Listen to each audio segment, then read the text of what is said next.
Hi friends, welcome to a very important PYQ analysis.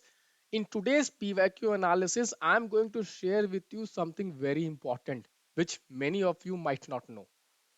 Guys, in the UPSC prelims examination, whenever we analyze the PYQs, one mistake what majority of aspirants do is that they restrict themselves to the prelims PYQ only.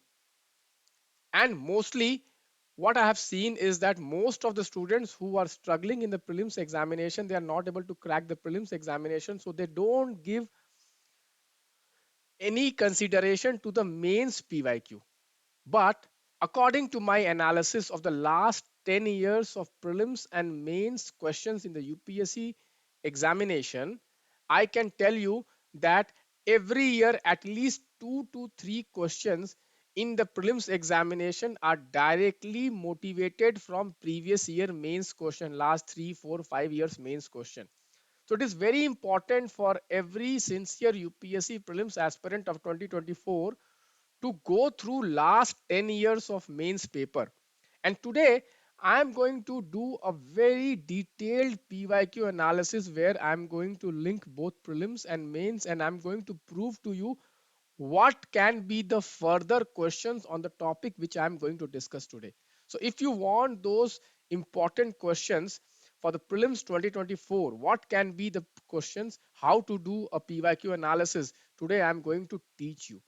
So guys, please wait till the end of the video. Guys, my name is Santosh Pandey. I have the unique distinction of cracking 6 out of 6 prelims.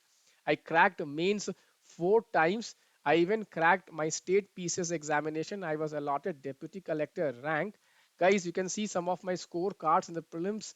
You can see how I have scored one of the highest marks in the prelims examination, more than 30 marks than the cutoff. So guys, particularly aspirants who are preparing for the forestry exam, guys, scoring very high marks in the prelims examination is very important if you want to clear the forestry cutoff. Guys, here I would like to make this point that this is my Telegram channel, Optimize IAS. Around 24,000 students are there. Every day I post free current affairs content and free current affairs questions for your practice. This is completely free. You can make use of it. The questions of are very high quality, and in the new pattern, please do consider subscribing to this Telegram channel and my YouTube channel also, because in the next 6 months I'm going to give you a lot of value, and this is going to make immense, tremendous change in your preparation. So guys, let us start. So this is a question which came in the prelims 2023. This question is on stupa art. This question is on stupa art. The question reads like this. Consider the statements. The concept of stupa is Buddhist in origin. Stupa was generally a repository of relics. Stupa was votive and commemorative structure in Buddhist tradition. So guys, this question was directly picked from the NCERT book, the new NCERT book. So here I would like to make one point that many students, for their ancient and medieval India, what mistake they do is that they just rely on old NCERTs, because they have heard from many mentors that new NCERTs are not good. This is completely false. Guys, in the last 3 years, particularly after 2020, what I am seeing is a lot of questions are coming from the new NCRTs also. So please do not ignore the new NCRTs, first of all. Second thing, this question was directly motivated from a mains 2016 question, mains 2016 general studies paper 1 question. Let me just show you. So this is the question, guys. Early Buddhist stupa art, early Buddhist stupa art, while depicting the folk motifs, narratives, successfully expounds Buddhist ideals. So, guys, as I told you, that every topic of mains or prelims which have already come, it has various layers of information and knowledge. For example, this stupa art, which was asked in 2016, it has various layers of information and knowledge. One is layer 1, one is layer 2, one is layer 3. So layer 1 is what is stupa, who constructed the first stupa, where it was constructed and why it was constructed. This is the first part, layer 1. And you see this question which came in the prelims 2023, the first question on stupa architecture in the last 10 years, they have asked the layer 1 question because it talks about when was the stupa constructed, was it the pre-Buddha origin or Buddha origin, and what was it for? It was for storing the relics of Buddha. So in future they can ask you layer 2 and layer 3 question, which is application part of this or interlinking with other topics. So guys, let me just show you. So this was directly taken from the NCRT, new NCRT. You can see here what other questions can come. You can see here stupa architecture has been completely explained in at least 5 pages. Here you can see Chaityas. UPSC has a fond of asking Chaityas and Viharas. Then you can see major Buddhist sites. A lot of questions can come from there. Then you can see this. You can see this Buddha's life. Important places of Buddha's life have been given. Lumbini, when he was born.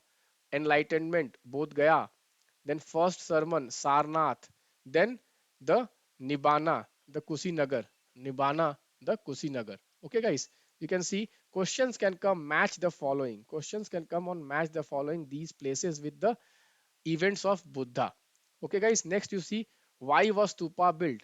Exactly, you can see the NCRT says that for storing the relics of Buddha, and you can see here it says the tradition of Buddha, tradition of erecting stupas are pre-Buddhist in origin. Are pre-Buddhist in origin. So you see this question which came in the prelims examination directly from the very first paragraph of the NCRT, you can answer this question. So as I told you, layer 1 has been asked in the UPSC prelims exam. So in future, they can ask you layer 2, layer 3. You can see here, according to Buddhist text, Ashoka Vandana, Ashoka distributed the portion of Buddha's relic to important towns and ordered construction of stupas. Then you can see here how were stupas built. So stupas were built using what? Donations, etc., etc. How it was built, it was given. Then structure of stupa is explained here. Entire structure, what is Anda, what is Harmika, what is Yasti, what is Chatri. You can see entire structure is explained here. Then you can see who discovered the stupa. So Sanchi stupa was discovered by Taylor, but the first survey of the Sanchi Stupa, first formal survey was done by Major Alexander Cunningham. Next, you can see Amravati Stupa. Here the name comes is Walter Elliot. Next, you can see sculptures. Guys, stupas had various sculptures. These sculptures are very, very important. If you see the mains examination, 2016 mains examination, the question was on the folk motifs and narratives, how they expound Buddhist ideas. Directly, it is explained here in the NCRTs that in the sculptures, okay, Jataka stories were written. Jataka stories were depicted. What are Jataka stories? Again, a very important topic for the next year prelims examination. Here you can see various motifs. You can see here various motifs were used. For example, an empty seat. Empty seat was used to depict meditation of Buddha. And next you see Mahaparinibbana. Mahaparinibbana. You can see here another infrequently used symbol was the wheel. Wheel was used to depict the first sermon. The first sermon. Okay, guys, you can see lot of symbols were used. Lot of symbols were used for expounding the Buddhist ideals. Okay, this is given in the NCRT book. Here, one important point is the Salabha Jika. Okay, Salaban Jika. This is also very, very important. You can get question. According to the popular belief, this is a woman whose touch caused the trees to flower and bear fruit. You can see this diagram. Okay, you can see this elephant. What does elephant denote? Elephant denote strength and wisdom. So, like you see this question that what were the motifs used in the stupa art and how they expounded the Buddhist ideal. So, in the next prelims question, they can ask you what were the motifs used, what were the motifs used, what were the narratives, the Jataka stories. Okay, they have given which are the Jatakas which are depicted in the stupa art. Okay, what are the folk motifs used, elephants, etc., etc., and how they expound the Buddhist ideals. You see how layer 1, layer 2, and layer 3 study is very important in the UPSC prelims examination. Layer 1 is already asked. Now layer 2 and layer 3 you need to prepare. Layer 2 is about the places, about the personalities. Layer 3, what are the motifs used, what do they signify, what were the events of Buddha's life which were depicted in the stupa art. So guys, like this only I prepare questions in my test series. Okay, every important topic from the previous year I do an analysis, level 1, level 2, level 3 analysis, and if level 1 has already been asked, I try to cover level 2 and level 3. Guys, in the last 3 years, I have been able to predict a lot of questions in the UPSC prelims examination. Last year, even I predicted three history question. Generally, it is said history is static, but I was able to predict three history question. The question on stupa art was predicted, Pumpuhar port was predicted, Jainism was predicted. So, guys, out of 8 questions, if 3 questions you are getting in history, this is more than enough to crack the prelims exam. And last year, the cutoff was only 80 marks. So, guys, if you like this analysis, please do consider liking this video and sharing this video with your friends. So, what is the lesson we have got today? The lesson what we have got today is that at least last 10 years of mains question, particularly in general studies paper 1, we are going to go through. Why? Because general studies paper 1 has history and geography, and many a times UPSC is picking these concepts from from the mains in the prelims examination. You can also go through, for history you can also go through history optional mains question. History optional mains question, a lot of times history optional mains question are also repeated in the prelims examination next year. With this, I would take your permission to end this video. Please do consider liking this video, and please do comment in this video and share this video with your friends, because guys, your every likes and every shares motivate me to do a lot of more and give you a lot of more in the next 6 months. Guys, next 6 months are going to be very critical for your prelims success.